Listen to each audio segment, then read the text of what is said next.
Les paroles dans les couples, les paroles entre monsieur et madame, les paroles entre conjoints, vous ne devez pas vous autodétruire.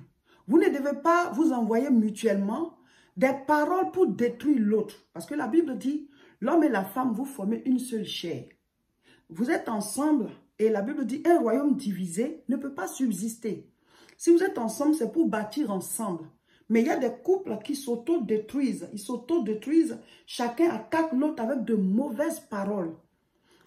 Pose-toi la question. Est-ce que mes paroles bâtissent ou bien est-ce que mes paroles détruisent? Tu bâtis avec ta langue ou bien tu détruis avec ta langue? Dans le couple, vous ne devez pas tout le temps vous jeter des pierres, tout le temps vous insulter, tout le temps vous maudire, tout le temps de mauvaises paroles. Alors que l'autre, c'est toi. Amen. Il y a des couples qui ne se complimentent jamais, qui ne s'apprécient jamais. Même quand il y a une erreur, avant de parler de ce qui n'est pas bon, prenez la peine d'apprécier d'abord ce qui est bon.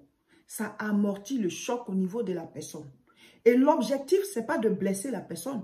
L'objectif, c'est que la personne change. C'est ça que tu veux atteindre comme objectif.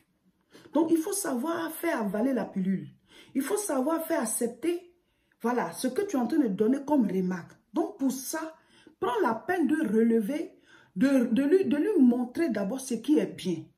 C'est ça le secret dans le couple. Ah, il y a telle chose que ton mari fait, il y a telle chose que ta femme fait qui ne te plaît pas. Mais tout de suite, tu lui balances ce qui n'est pas bon. Et tu oublies ce qui est bon. Tu oublies ce que la personne fait qui est bien. Qui aurait pu lui faire du bien d'entendre ça. Vous comprenez? Amortis le choc d'abord. Dis-lui, ah, on est ensemble. Il y a telle qualité que tu as, il y a telle qualité que tu as, telle qualité que tu as. Mais il y a telle chose que j'aimerais aussi que tu revoies. Maintenant, est-ce que de mon côté, tu as des choses aussi à dire?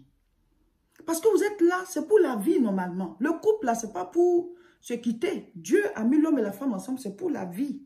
Il y a des gens qui sont mariés dans l'objectif de se quitter un jour. Mais quand tu vas quitter là, tu vas aller encore faire un autre foyer, non? Dans l'autre foyer là, tu auras encore l'objectif de quitter. Il faut bien qu'un jour tu restes quelque part jusqu'à ta mort, non? Donc reste là en même temps. Restez là en même temps. Voilà.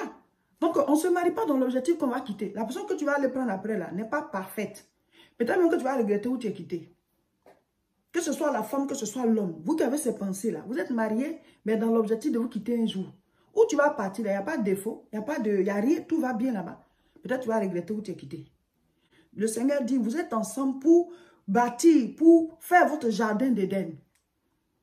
Alléluia. Donc, il y a des couples comme ça qui s'auto-détruisent par des paroles.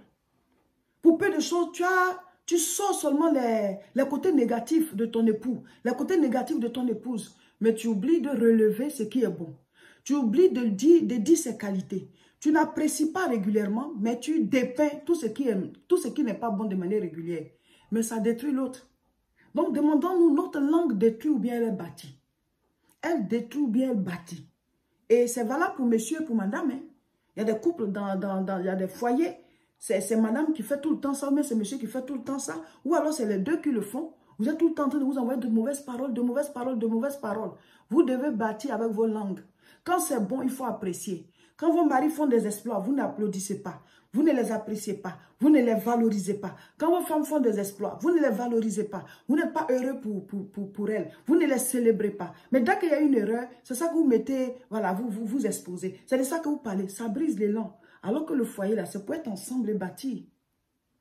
Construisez avec votre langue.